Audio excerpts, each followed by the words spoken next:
What's going on, guys? It's Sean here with Gadget Reason, and in this short video I wanted to discuss a little bit of the experience that I've had with the new portrait mode feature of the iPhone 7 Plus. Now, as many of you already know, the portrait mode feature was not initially available when the iPhone 7 Plus first launched. It was actually released in beta form a few weeks ago in one of the newest updates for iOS. Now, instead of doing a video sort of immediately after this feature was enabled, I wanted to take some time to really get a wide range of different shots, indoors, outdoors, and more than anything, I really wanted to see what it really added to the experience of taking photos with an iPhone. Now, if you opted to buy the iPhone 7 Plus over the standard size iPhone 7, one of the reasons you may have done that was to take advantage of some of the new features and functions that Apple has started to reserve exclusively for the Plus models. Now, outside of the removal of the headphone jack, which we don't need to discuss any further, the most notable feature of the iPhone 7 Plus was the new camera module with the dual lenses. Now, right out of the box, the first use for that dual lens camera module was that 2x button that you got in the camera app on iOS, which allowed you to switch over to that second lens, which had a longer focal length. This allowed you to get a true optical zoom without having to resort to that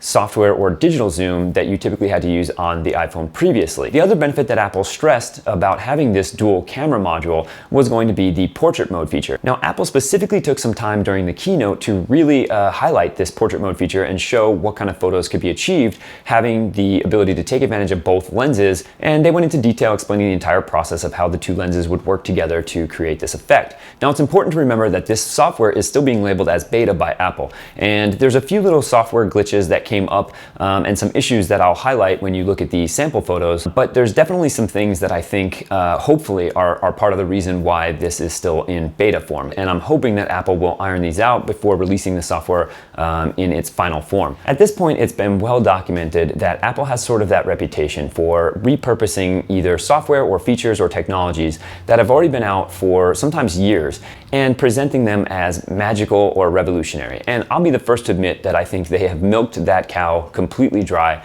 I would love to see Apple get away from overhyping certain features or technologies. However, it is worth mentioning that Apple usually delivers on results that are far better than what their competitors have been able to achieve. This mostly just comes down to the fact that they build their own hardware and design their own software, and that sort of symbiotic relationship that comes from that closely knit development of both the hardware and software together really just allows for better results. Really, my biggest takeaway was not so much that either one of these features was magical or revolutionary on their own. However, one of the problems I've always had with smartphone photography is that most photos taken with a smartphone usually look like just that, photos taken with a smartphone. Most smartphones on the market today have similar size sensors, similar size lenses, and are basically going to take photos that relatively look the same. You have to either be a very creative or very talented photographer or put a lot of thought, effort, and energy into trying to make your photos look interesting to avoid them looking like just an average smartphone photo. Now, right out of the gate, my very first impressions taking some sample photos with the portrait mode enabled was that I was really impressed. I mean, on the screen, when you're looking at them on your iPhone display, they look like very convincing. It looks very realistic. It looks like you shot these photos with a higher end, either DSLR or a point and shoot camera, something with a much wider aperture and a nicer lens, because the creamy sort of blurred out bokeh effect of the background definitely does what it's supposed to do, and it draws more attention to that foreground subject and makes for a much more aesthetically pleasing photo. So when we bring some of these photos into aperture to take a look at them at full size and get a better side-by-side comparison, you can see that there's definitely some issues. This is a photo that would absolutely benefit from having a blurred out background. Now, if you go ahead and apply that iOS depth effect, you can see that this looks pretty good. It definitely makes the foreground subject stick out, but if you were paying attention, you probably noticed that it also ate into quite a bit of the foreground image. And if we take a look here with the magnifying loop on, you can definitely get a better sense of exactly what happened. And you see that even the edge of his helmet is completely caved in or included in that blurred background. And I decided to try it one more time with a slightly different angle. And in this one, you can see that the depth effect did a much cleaner job when it comes to the cape portion here. However, it did still struggle with the top edge of the rocket pack here and even a little bit of his helmet.